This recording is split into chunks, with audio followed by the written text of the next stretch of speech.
নজর রাখবো পরবর্তী সংবাদে। এবার পুরনো জেলখানা যেখানে মাঠের কাছে ড্রেনের কাজ করতে গিয়ে গ্যাস লাইন ফেটে তীব্র আতঙ্ক, ড্রেন নির্মাণ করতে গিয়ে এই আতঙ্ক ছড়ায় পড়ে খবর। ঘটনাস্থলে পৌঁছায় ফায়ার সার্ভিসের টিম। স্থানীয়দের মধ্যে আতঙ্ক ছড়ায় রীতিমতো গ্যাস লাইন লিক হয়ে যাওয়াকে ঘিরে। যদিও বড় কোনো দুর্ঘটনা ঘটার আগেই ব্যবস্থা নিয়েছে ইতিমধ্যে কর্তৃপক্ষ, তবে পুরনো জেলখানার মাঠের কাছে ড্রেনের কাজ চলছিল বলে খবর, আর সেই কাজ করতে গিয়ে গ্যাস লাইন ফেটে যায়। কি বক্তব্য উঠে এসেছে টিএনজিসিএল এর পক্ষ থেকে, শুনুন। পাশের আইসিডিএস অফিস থেকে ওই আসলে বিশাল আওয়াজ শুনে আমরা বের হয়ে দেখি এখানে অ্যাকচুয়ালি একটা ড্রেনের কাজ চলছে, গ্যাস লিকেজ হচ্ছে।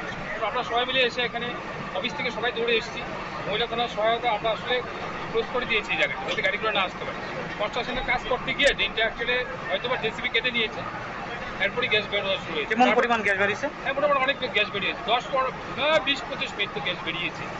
ফায়ার সার্ভিস এসেছিল? ফায়ার সার্ভিস আমরা ফোন করেছি, যথাযথ পুলিশও যথাযথ ভূমিকা পালন করছে, মহিলা থানা তারা যথেষ্ট হেল্প করছে। কোন জায়গা এটা? বনমালীপুর পুরান সেন্ট্রাল জেল কমপ্লেক্স।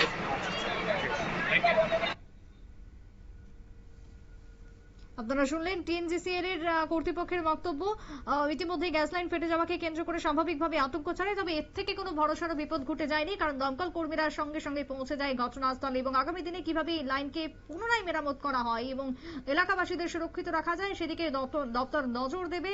ঘটনাস্থলে অগ্নি নির্বাপক দপ্তরের কর্মীরা ছুটে যান। এমনটাই আজকে পুরনো জেল রোড থেকে উঠে আসলো যে ছবি, পুরনো জেলখানার মাঠের কাছে এই কাজ করতে গিয়ে আচমকাই বিপত্তি। ছোট্ট একটি বিরতি নিয়ে নেবো, ফিরে আসবো বিরতির পর, সঙ্গে থাকুন।